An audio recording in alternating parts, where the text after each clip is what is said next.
morning, everyone. Thank you, everyone, for joining us. Let me just see if my sound and everything is perfect. All right, so let me just test my screen. All right, so it is exactly 1 minute past 9, and I think we can actually start. So to all of you who I haven't spoken to this year, welcome and Happy New Year, although it's February already. But welcome, and I hope you're going to stay tuned in for all the other webinars that we're going to have after this. So please keep in contact. There's going to be some interesting things coming up. So my name is Celia Denton, and I'm an industrial psychologist. I'm the owner of PTES Consulting, and we are a psychometric assessment firm, and we provide HR solutions together with HR Talk. And this is why it's been arranged by the HR Talk. And together, we can give you some solutions to some of your talent management issues and problems. So I hope you're going to enjoy this with me today. I do have an e-guide that I can send you after this presentation, which is a total guide with competency-based questions in it that you can use and tweak.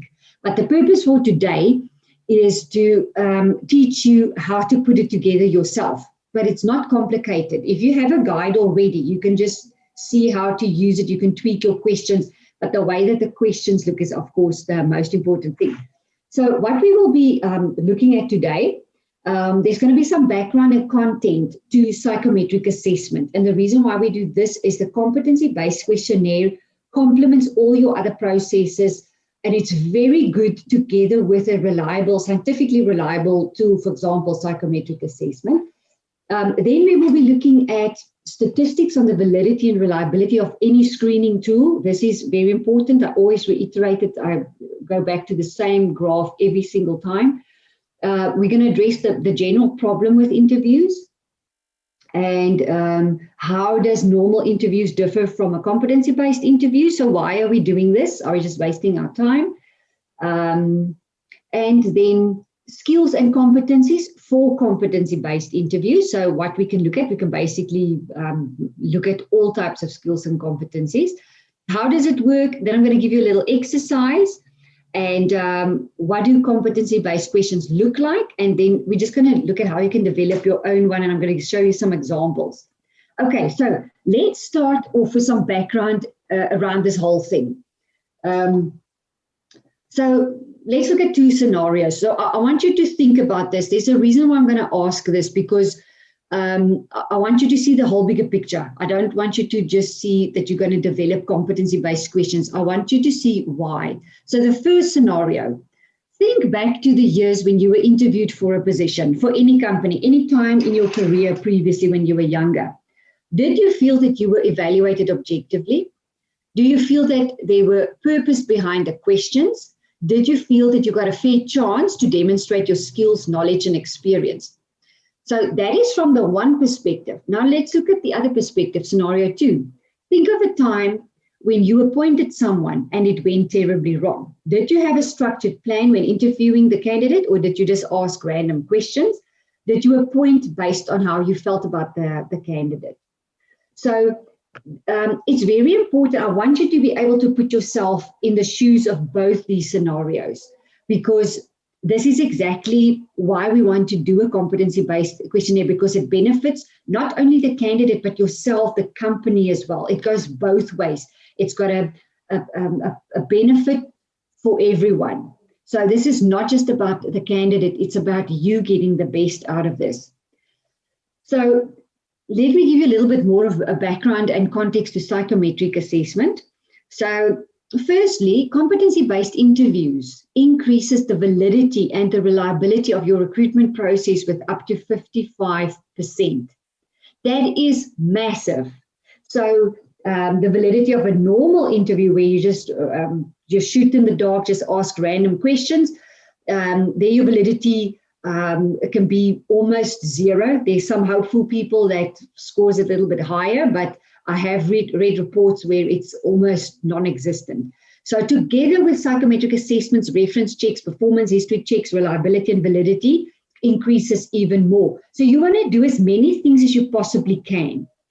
So consider these stats. So firstly, the cost of a bad hire in South Africa is estimated at 5 times the annual salary of the employee. 36% of organizations state that a bad hire negatively impacts employee engagement and culture. And the last one here, 10 billion rands lost in terms of productivity costs due to labor unrest in South Africa in 2014. The latest stats is probably even higher. But we all know that what you lose in salary with a bad hire, what we cannot calculate is the effect that they have on others, the effect that they have on your clients, the effect that they have on your whole process, your efficiency and your effectiveness. Some of it cannot even be calculated. So this is why it's very important to really get the right person. Now, my favorite graph. This is the statistics on the validity and reliability of screening tools. So just look at this graph. So right at the bottom here, you've got your percentages of reliability. So it will increase as we go higher up. So let's start right at the bottom here. It mentions things like graphology, that is handwriting experts, years of education. So not education, but years of education, interests, years of job experience. So this reliability is very low. And remember what I'm saying with years of job experience, I'm not saying that it doesn't count. I'm saying to predict how successful you're going to be is very low, because it does not really make someone good if they've been doing something for 10 or 20 years. They could be average or not really great at it. That's just what they do. So I'm looking at the predictive validity for you to see how good they are going to be with you. So the next one there, can you see I circled it? Unstructured interviews. This reliability is below 20%. So these are the hopeful people that I was talking about. And I have read reports where unstructured interviews or just a normal interview where you just ask someone what are their bad traits, what are their strengths, what do they like, what can they contribute to the company, those type of questions. It's unstructured. It will give you some information, but the predictive validity is below 20%. I believe it's lower, and I've read reports where it's even, some speculate it's even 0. So just what this tells us, it's not good. Reference checks is a little bit higher. We do like to include reference checks. You have to be incredibly careful with reference checks because they can be incredibly subjective. And people could say things to get rid of someone. So they could say positive things to get rid of someone, or they can say negative things just because they don't like the person. But I just use it to validate certain things like, were they as long there as they said they were? Did they do what they said they did? And a general feeling of how they got along with people. So always keep an open mind with references, because references is extremely subjective, but combined with your other screening tools, it will just add value. That's what it's all about. Biodata is some background information. Assessment centers, it's increasing a little bit more. Assessment centers would be your typical group exercises, leaderless group discussions, very nice things. We've done a lot of that at Vodacom when we recruit their graduates, but we definitely do it together with a structured interview and a psychometric assessment. But it's a fantastic tool center if you want to include it. Then personality questionnaires, you see it's already getting a little bit higher. A personality questionnaire on its own is almost dangerous because I'm a big fan of a psychometric personality questionnaire, but in isolation, you can miss a hell of a lot of things. You want to look at ability, you want to look at perhaps integrity, you just want to combine it with things. It will give you a good indication, but you're going to miss about 60% of the rest. So you can see it's already much higher. Job knowledge test is always valuable. If you have something specific, just to test whether the person can actually do it, that would be absolutely great. But you can see it's already climbing higher when you get to your structured interviews. So structured interviews, just look at the difference between the structured interview versus the unstructured interview. It's almost 3 times higher. So there's a massive difference. And this is what I'm going to show you today. A structured interview is a competency-based interview. It's got a plan. You know what it is that you want to measure. And then you work out the questions. How are you going to get to your answer? But it's planned, and you do it with every single person in exactly the same way. So it just gives more structure. So the next one is ability test. It's slightly higher. Work sample tests are even better. But you can clearly see that your ability test right at the top, ability test combined with a structured interview, that is almost 60% higher reliability. And then the top one, of course, ability test combined with personality test is the highest. And combine it with a structured interview, it's going to be even higher. So really, if I was you, I would have like a process that I would follow. I'll do a reference check first, our qualification, verification, anything that's not so expensive to eliminate. And then you get to your structured interviews, and then you get to your psychometrics. So you want to do the most expensive things with the final group of people at the end of your process. And you want to do it the same with every single person or in every single position. You will see that there will be a significant difference. Right, so now let's look at the problem. So researchers argue that interview reliability can be as low as 5%. So remember the previous graph said up to 20%? I've read more than enough articles to see that the reliability of a normal interview is 5% or less.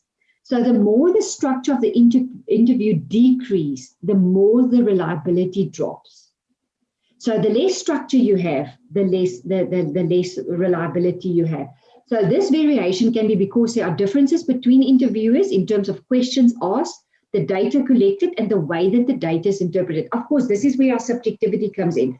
We can try and be as objective as we possibly can. We're just humans. So you can try and limit it, but it's still going, it influences you without you knowing it. So this is not necessarily a deliberate effort to distort the process on the part of the interviewer, but rather due to the interactive nature of the interview and because the various biases and limits that impact on human decision making. We all know the difference between someone that's learned how to sell themselves very well in an interview. There's also differences between introverts and extroverts. I've seen people that's extremely quiet. They don't look really so good in the beginning phases. When you do the psychometrics, the profile is incredible. So I've done this for 15 years. I've seen it over and over again. Science does not lie about that, but our subjectivity, that's the one that's questionable. So just know that it creeps in. Once you get going on an interview process and the people start talking and you just start chatting and it's just going well, it's very hard to go back to that objectivity.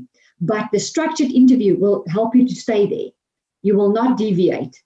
So one-to-one interviews with standardized questions appear to have the highest reliability. So this is in research that they find this.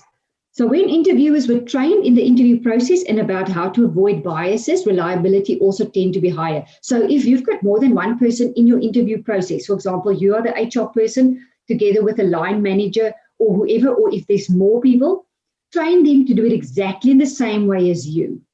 That will increase the reliability. If everyone does it in their own ways, they're going to have different perceptions, different perspectives. It's going to be all over the place.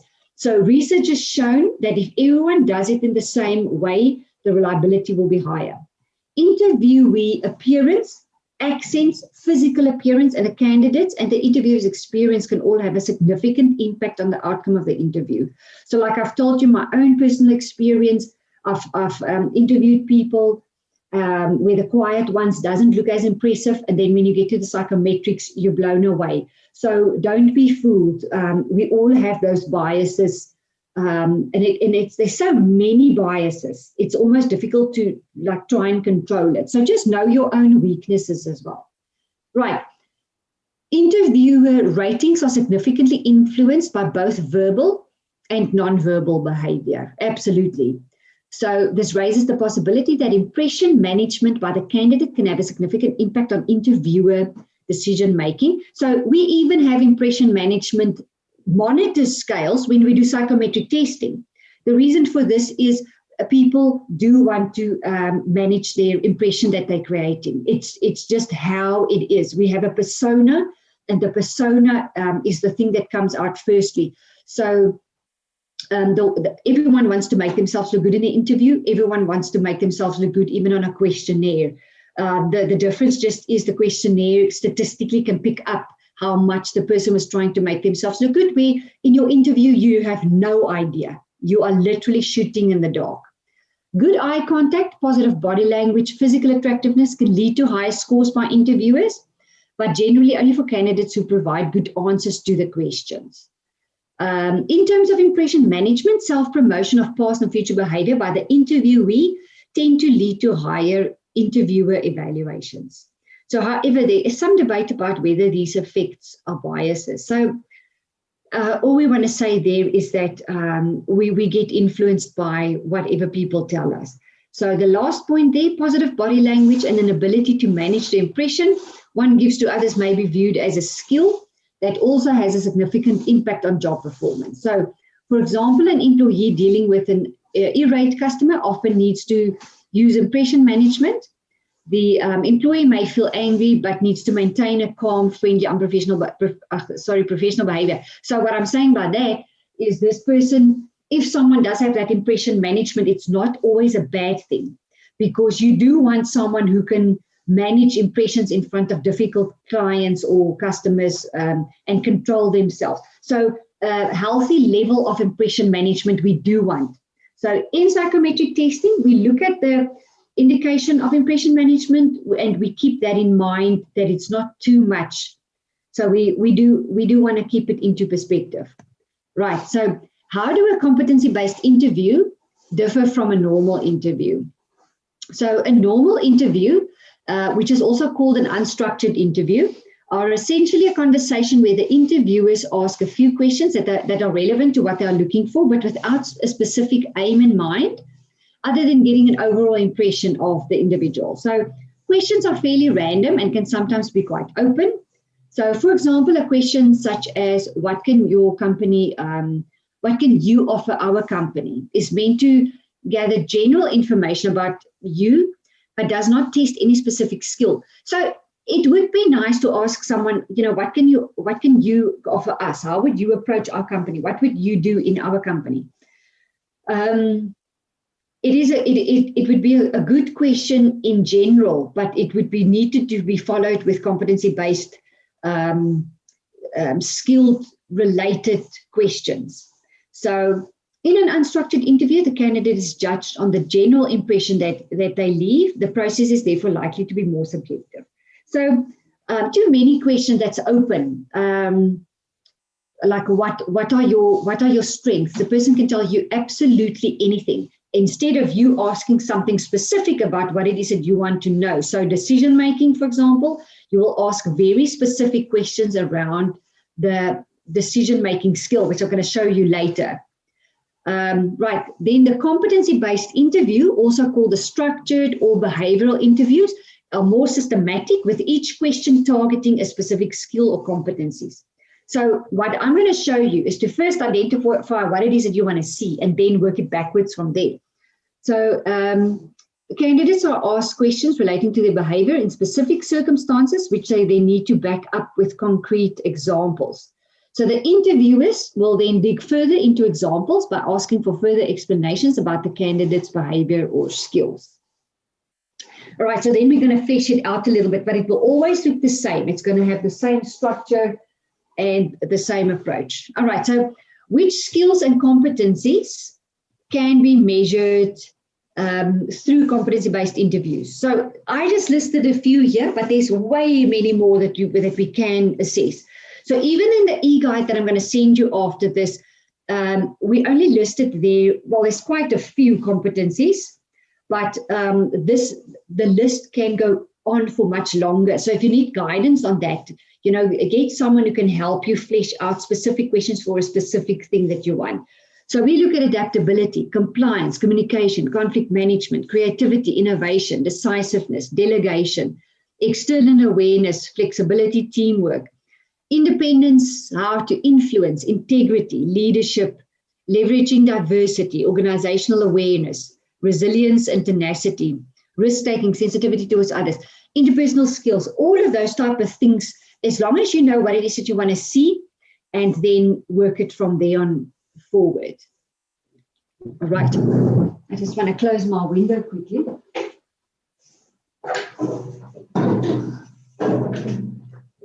Sorry, I just want to limit my own noise here.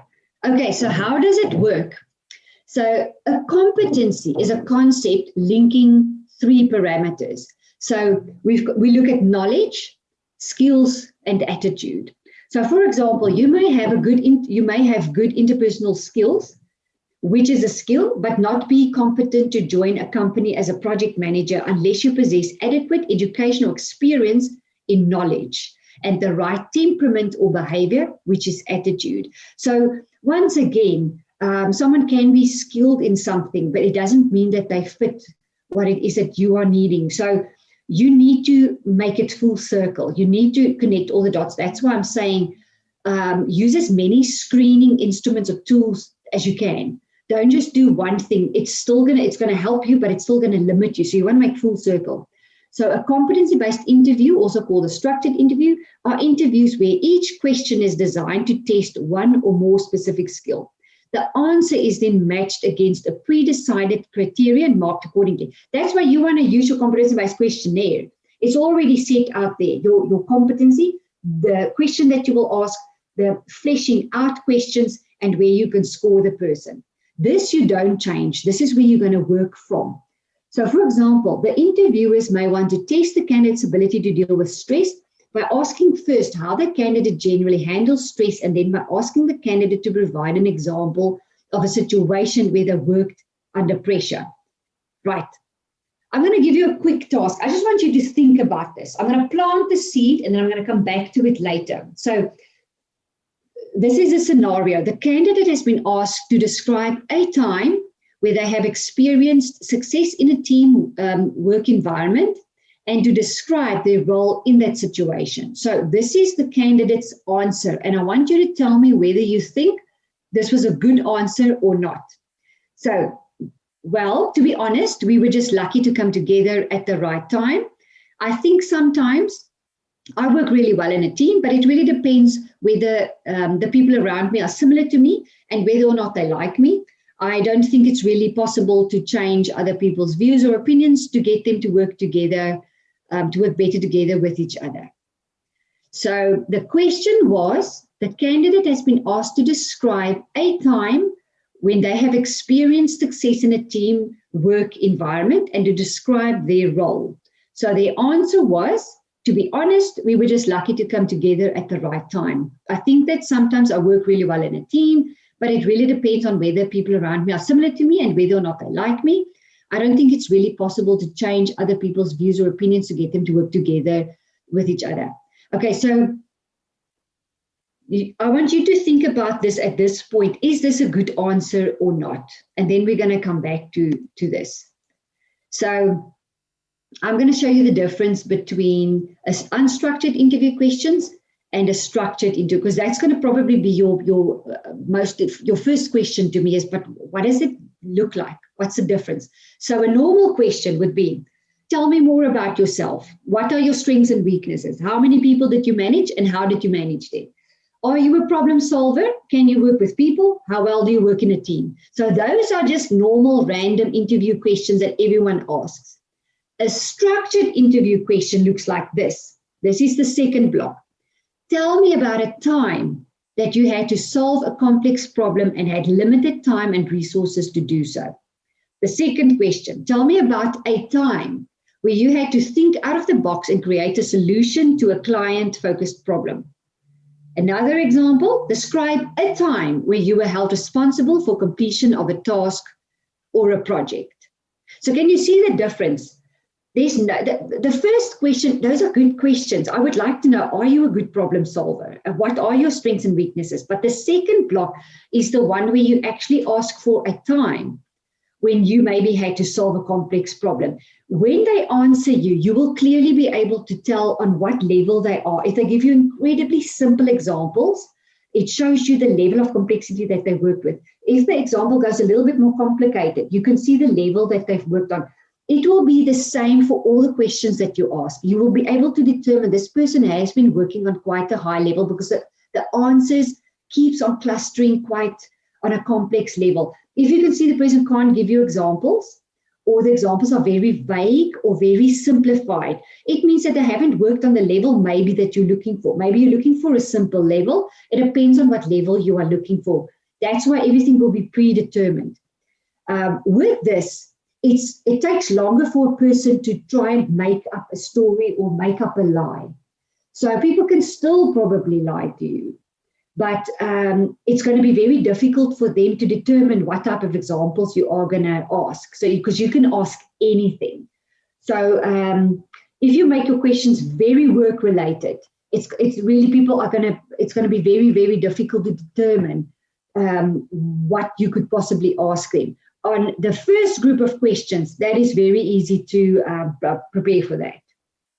Most people have mastered that already. All right, so this is the process of developing your own competency-based questionnaire. So step one, the first step is to predetermine the competencies that you would like to see. So we're going to list them. For example, leading and deciding and supporting and cooperating. So this is quite high-level questions, or a high-level competency. So firstly, leading and deciding, and secondly, supporting and cooperating. Let's take leading and deciding. So this is my step two. Now I'm going to determine my question in a structured manner that will be asked to all the candidates in a similar manner. For example, leading and deciding. So we can have more than one question. You don't have to just have one. Question one, tell me about a time when you had to make an important decision under severe pressure. So what was the outcome and what would you do differently? Question two, tell me about a time when you made a mistake on a project. So the question would be, how do you handle the situation? What could you have done differently? And what did you learn from this? So here you can see that the person has to take the lead, and deciding, it means that even if they're under pressure, they would need to move quickly. So you can flesh this out in even more detail. So even if you want to ask, tell me a time when you had to take the lead on a specific project. Tell me about the specific project. How did you make decisions? How did you allocate resources? But they have to give you an example and break it up from there. So these fleshing out questions, the dots next to the dots that I lined here, these are direct questions, but it's related to their example. So you're not just going to ask, how are you under pressure? How was the outcome? How can you do things differently? It has to be a specific example, and then you can flesh out from there. All right, let's look at the scoring sheet. So firstly, at the top, can you see that this is how we're going to score them? So firstly, point number one, employee shows limited signs of competence. A score of 2. Employee shows expected levels of competence. The employee exceeds expectations. That's score number 3. And 4 would be employee has mastered the competency. So here is how you will score yourself. You got block 1, 2, 3, and 4.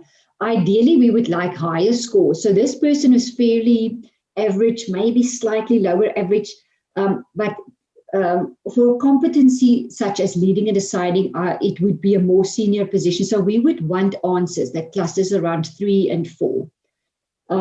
So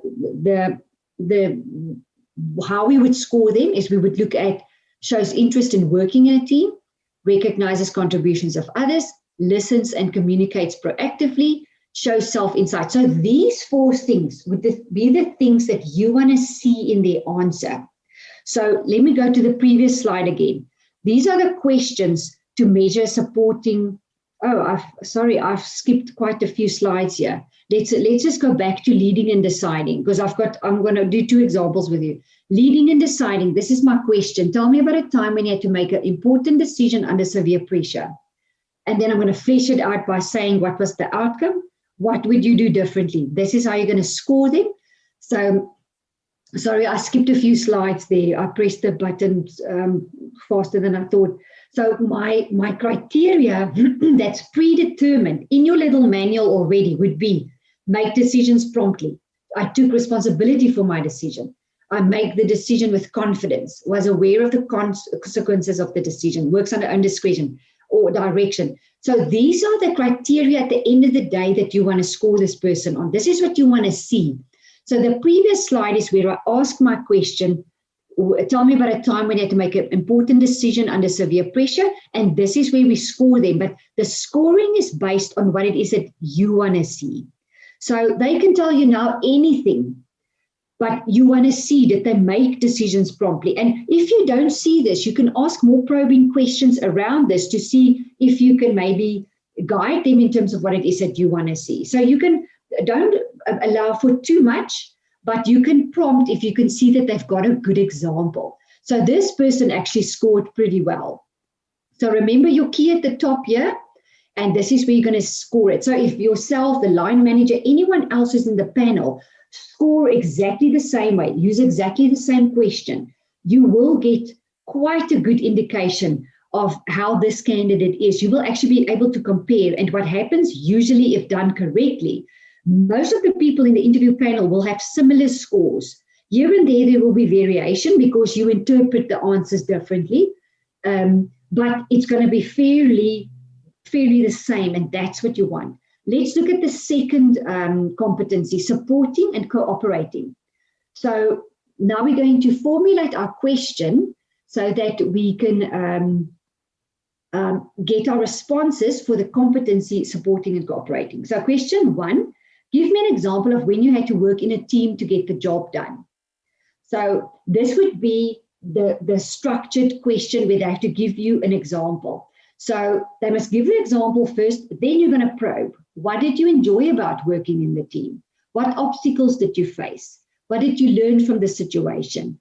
What did you do to overcome the obstacles? So don't give them too much information up front. First, they have to give you an example. Then you flesh it out. You've got another question here. So first you want to answer and score that question, but you can ask another question after that one. For example, if a colleague is working under immense pressure, would you assist them with their deliverable, even though this may cause you to miss your deadline? First, I must give you an example, flesh it out a little bit, and then you can ask probing questions. How did you manage the situation? How would you manage it differently? And this is where you're going to score your competency for supporting and cooperating. So your score sheet looks exactly the same as the previous time, but my criteria will be a little bit different. So here is what I want to see out of that question. Shows interest in working in a team.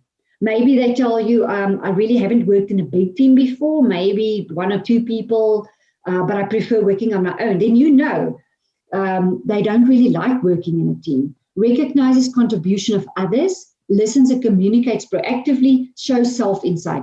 But this is what you want to see. This is what you need in that position from this person based on that specific skill or competence. So here you can see that they scored sort of average. This one was a little bit lower.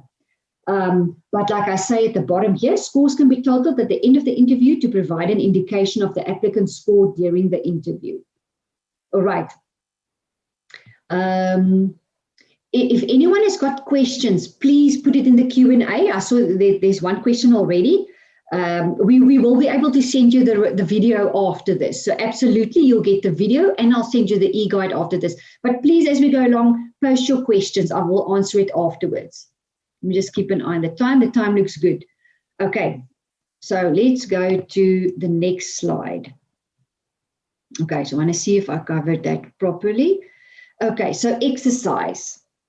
So let's just go back to the question that I asked you previously before I showed you the examples.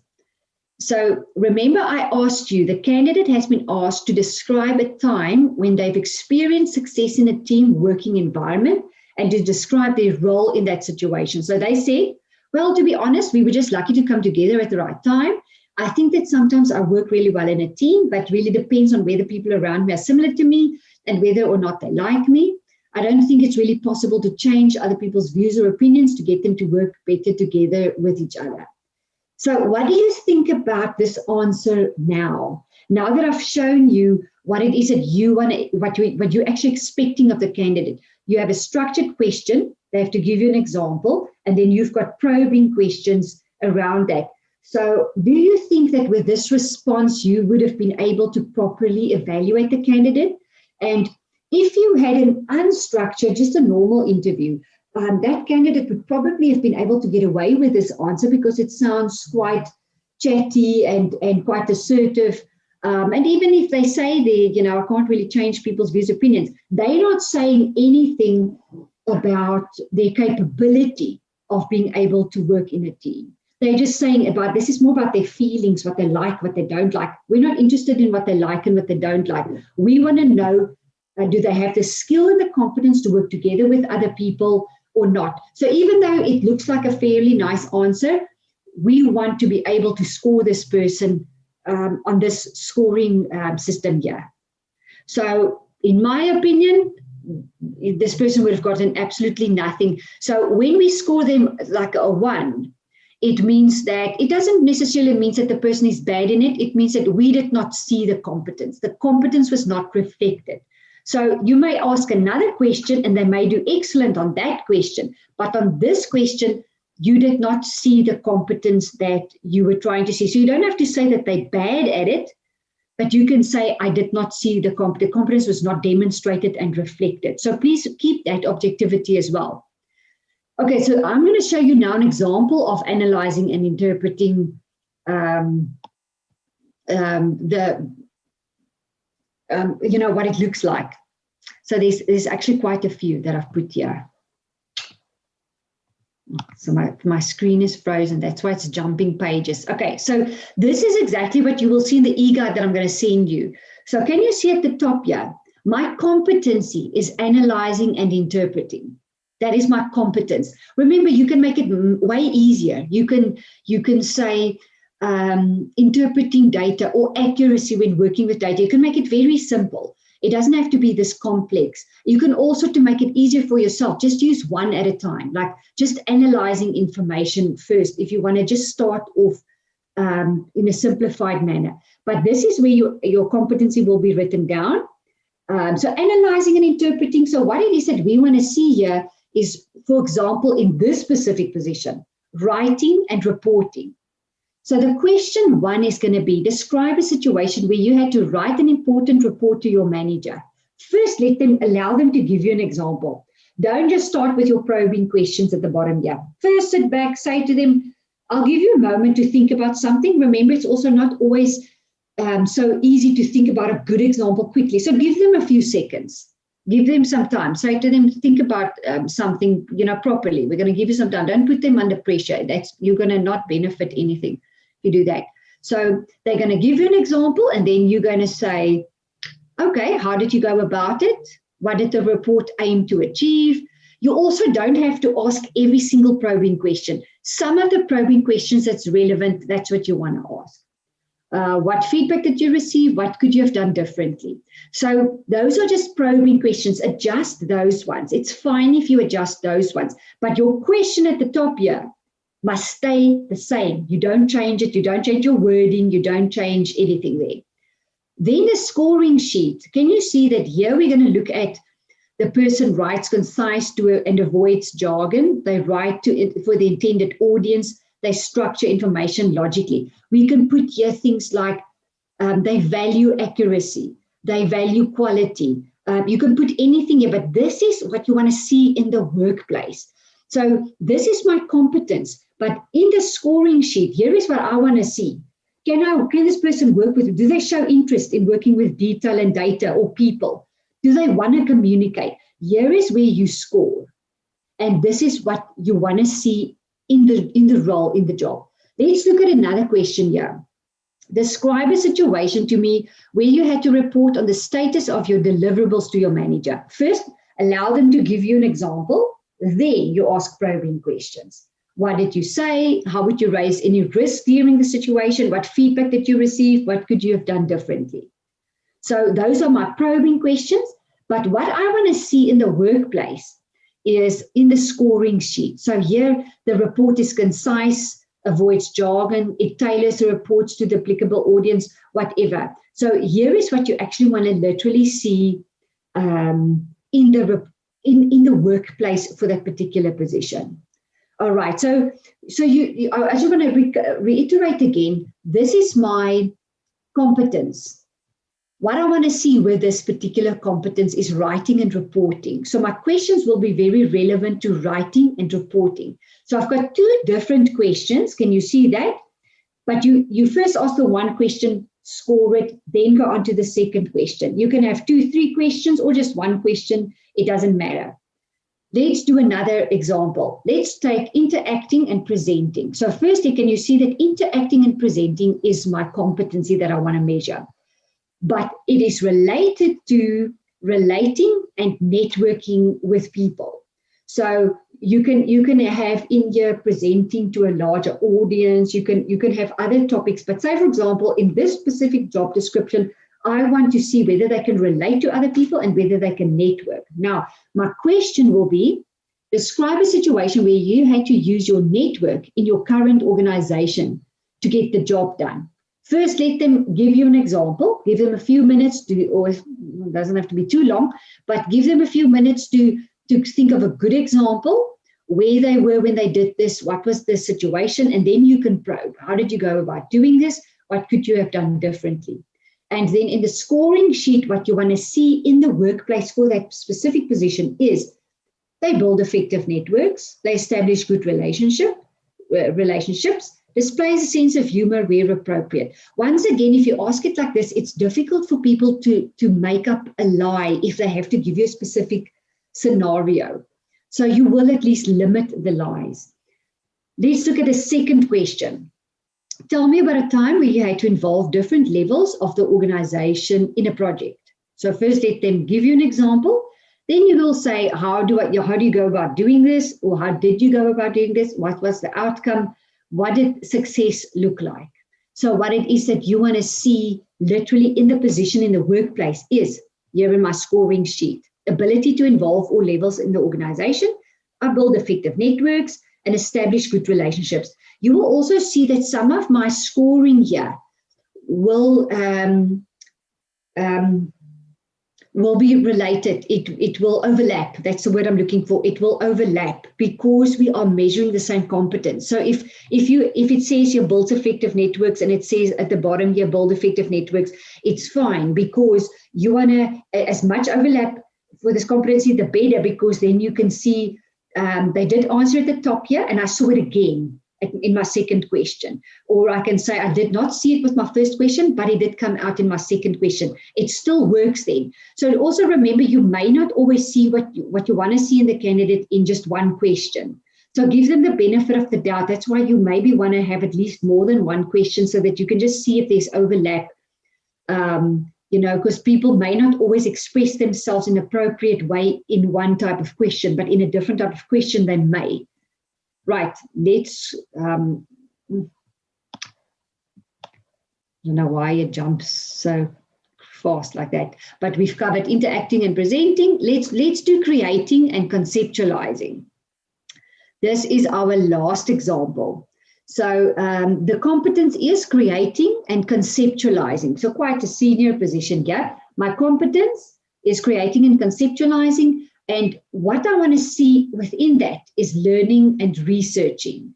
So that's a component under the competence creating and conceptualizing. So my first question here would be, provide an example of some of the key lessons that you've learned on a project. So first give them an opportunity to give an example when and where they were there, and then probe. How could you use the skills that you've used effectively going forward? What difference could this have made if you had this knowledge at the start of the project? How would you have done things differently since then? So those are the probing questions, and here we can score them. They learn quickly, they display understanding of newly acquired information, they encourage organizational learning, continuous improvement. They focused on continuous improvement. So this is what I want to see in the actual position. Let's look at another example of creating and conceptualizing. Give me an example of a time when you had to tackle a difficult task that you've never done before. All right, so give them an opportunity to give you an example and then probe. How did you go about doing this? What did you learn? How could you use the skills that you've used effectively going on forward? How could you have done things differently? All right, and then how you're going to score it is gathers information to solve problems, learns quickly. Can you see that that also overlaps with my first question? It's more than fine. It's actually good if it overlaps like that. Displays understanding of newly acquired information, continuous improvement. Okay, so I hope you understand that. Can you see that we've got building blocks and how we are probing in order to get to the information or the example that we really want to see. So in some of the questions, they may show appropriate experience. In some of them, they may not show as much.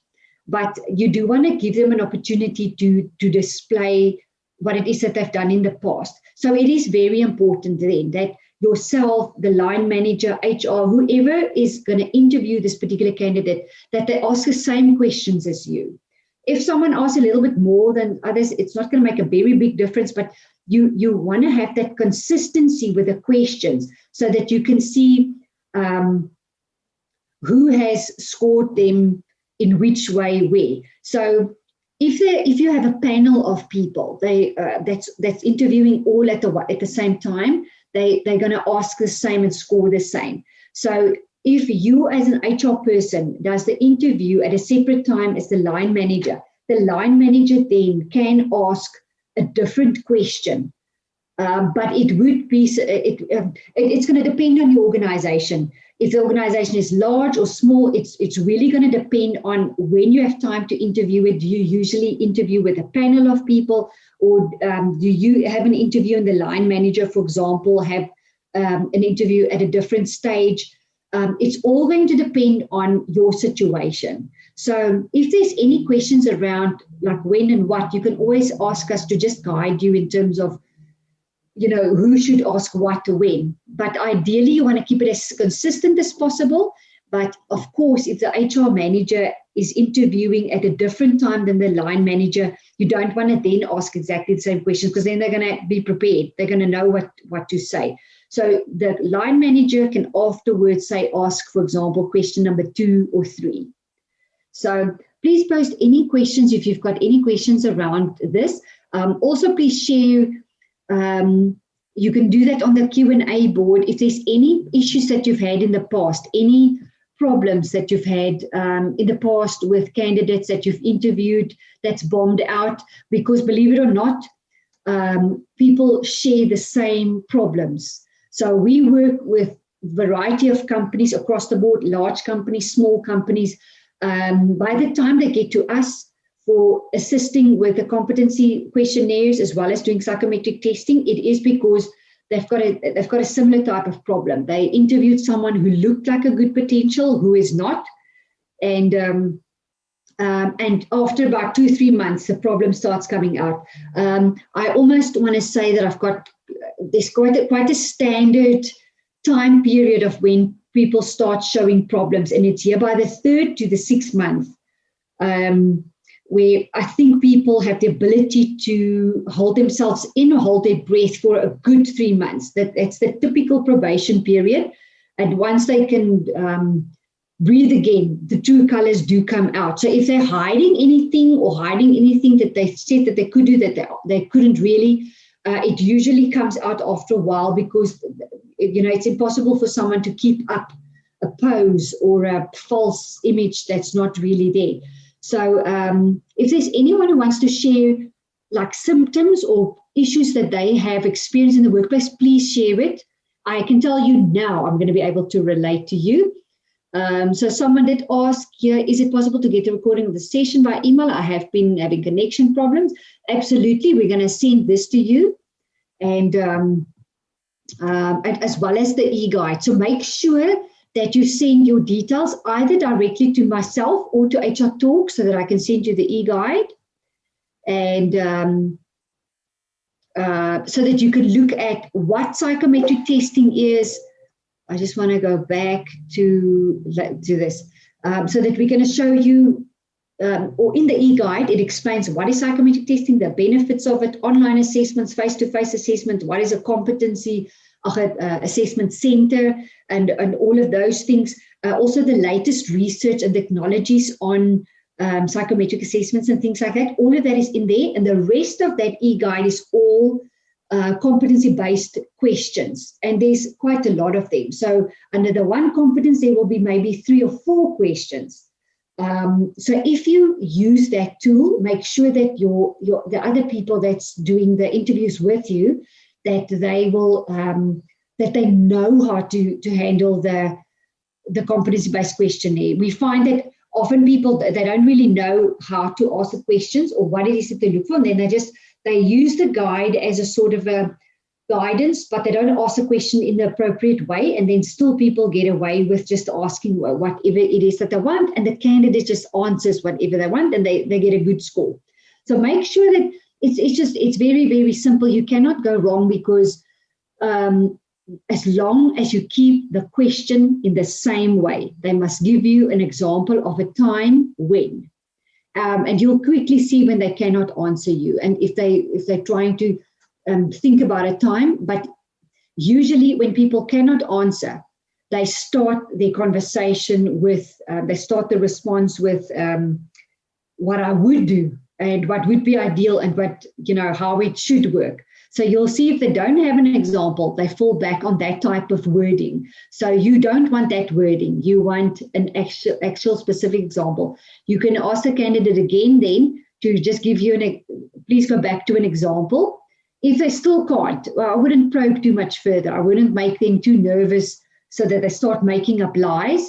If you can see that they don't have an example, you can leave it, and move on to the next question, because maybe they've got a question for that.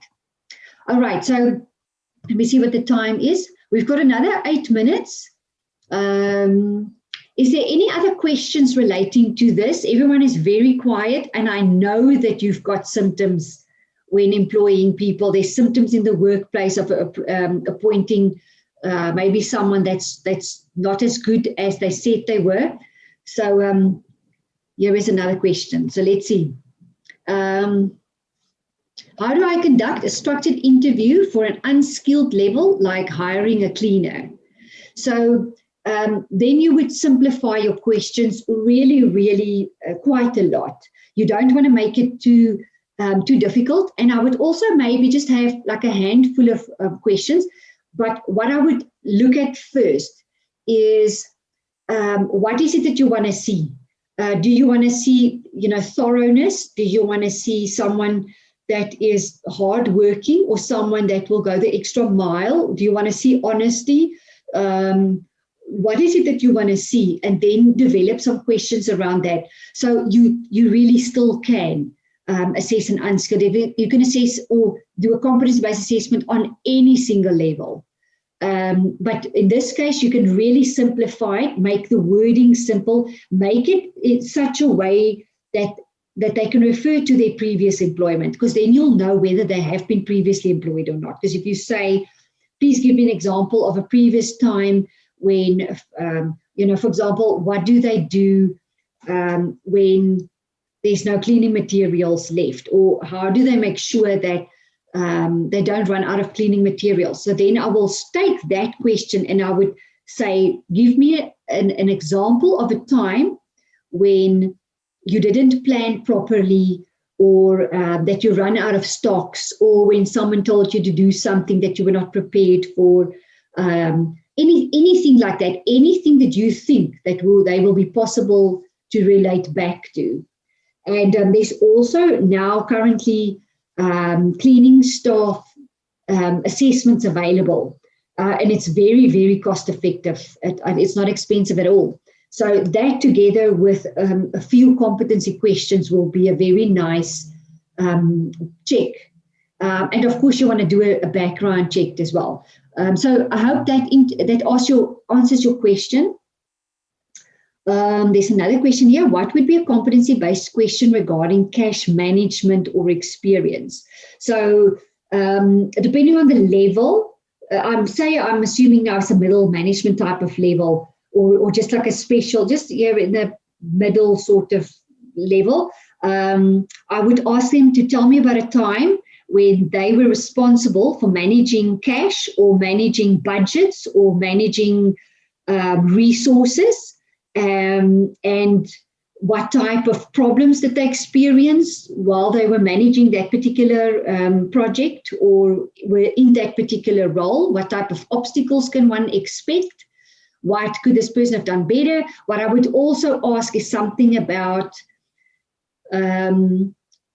accuracy, like tell me about a time when you actually mismanaged something or made a mistake or lost cash, lost money, or like directly ask them about an example of a time when something bad happened. But I would just word it nicely. So there's a lot of questions around that you can ask. If you need more guidance on that, let us know, because there's good questions around cash management that you can ask. You can also probe for any unethical type of things or things that went wrong. And then there's another question: what would you suggest for additional technical assessments? Technical assessments, it would depend on, can you give me an example of what type of technical assessments? Would that be for IT or operations? Because what you can cover in psychometric assessments would be ability, attention to detail, that type of thing. So your accuracy and quality you can measure with a psychometric assessment. Technical, I think there are technical assessments available, but I think you can also develop your own if there's like something that you can put together that's a little bit more technical, but it would depend on what technical. So if you can let me know what type of position do you mean if you say technical assessments? And then there's another question here: what would you suggest for basic entry-level administration? So for basic entry-level, I would have a few, depending on what type of position it is, I would have a few competency-based questions. There are entry-level tests as well. There's quite a variety. So if you can let me know what type of position you are talking about. So entry-level, that could be maybe cleaning staff, it could be security staff, it could be it could be administrative type entry level. So, but there are psychometric assessments that's not expensive at all for all of those basic entry levels that's available, that can cover ability, personality, and ethics, the honesty and the ethics. I would go on that, because on that basic entry level, you want to make sure that you get the people with the best integrity and honesty. A lot of the other stuff we can learn. You know, if someone has got a good attitude together with honesty and integrity, you can work with it. But there are basic entry-level tests available. That's very cost-effective. But absolutely, you can do competency-based questionnaire for them as well. So you say that the basic entry level is for insurance, for admin. Okay, so when it comes to insurance, we want to look at integrity as well, but there are very basic entry-level assessments that one can do. I would actually start with a screening of a reference. Then I would do any type of other checks, verification checks, like matric verification, anything that can be verified through like a place like MIE or LexisNexis. Then I would do my competency-based interviews, everyone exactly the same. But I would combine it with at least 1 or 2 psychometric assessments for basic entry-level positions, which is nice and cost-effective. But for insurance admin, you do want to have an integrity component because it starts from the bottom up. And so just let me know if I answered all of that. And then someone just mentioned here that IKM has good technical tests. I would recommend an additional technical test if it's at all possible, because if you look at the screen here that I've got open here in front of us, here you can see, because a technical test is related to a work sample test or a job knowledge test. It's similar to that, so it will only add value to your reliability. So for the person that asked about the basic entry level test, that will fall under the stop category. So you can include your references. You'll do a little bit of, you'll gather some bio data, obviously, because you'll get to know who this person is, together with a structured interview, together with, say, a basic integrity. And some of those basic integrities that we have includes the personality and the cognitive in it all in one. So it's an absolute bonus. But screen everyone. The problem is, like I told you, it's the extrovert sells themselves very well. So someone asked here, what are entry-level tests? So what we, for example, have, what we call them is a basic integrity or a basic proficiency, or just a basic cognitive. So we've got we have a wide variety of basic entry-level tests, a wide variety of them.